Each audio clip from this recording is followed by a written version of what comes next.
And Kevin, there's someone coming up a little bit later to explain more about why the weather is so wacky. I guess you'll be talking to him, right? Yep, that's Steve Newman. He's standing by, Spencer. As you know, it's like 60 degrees in Montpelier, Vermont this morning. There were 19 records broken for warm weather. Hurricanes after Thanksgiving. It has been a very bizarre fall into winter in most of the country. So, as we said, Steve Newman is standing by. He's with ABC Discovery News. Hello, Newman. Good morning, Kevin. Good morning, Kevin. Always wanted to do that. They always do that to me here. So, I'll tell you, today it's supposed to be almost 70 degrees and sunny in New York. What's it like in California where you are?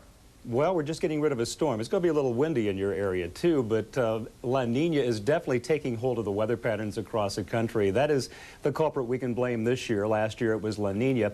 Kevin, the last 20 years have been a very exciting time to be a meteorologist. We've not only discovered what La Nina and El Nino are all about, but we've been able to plug the data into computers and actually predict weather with uncanny accuracy. And already the forecasts for La Nina are beginning to come true.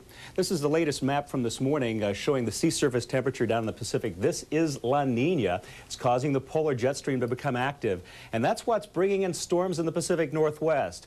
Spencer just showed you the satellite picture. It's just a verification of the forecast that we're going to have all winter. Storms in the Northwest, a lot of rain in the Ohio Valley, with the fronts washing out as they get into the eastern states and dry in the south. This forecast was just issued by the National Weather Service for December through February. Warmer than normal in the south, cool in the Great Lakes. And this is the bad news. The storms just keep on coming in the Pacific Northwest. They're already weary of the flooding up there. Wet through the Ohio Valley, but the highly populated northeastern states don't look too bad, but near drought conditions from Florida and also in a good deal of the desert Southwest. I got to ask you, you say December to February. I was always told that these long-range forecasts weren't terribly reliable. Are they now?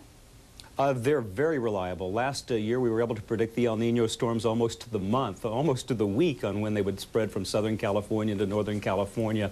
And that's also been a very good thing that's happened in the science of meteorology during the last 20 years. Kevin, something very unusual happened. Today's the first day of December, and this is Hurricane Nicole out in the Atlantic. It is the first Atlantic hurricane we've had since 1984. That was the last strong La Nina year.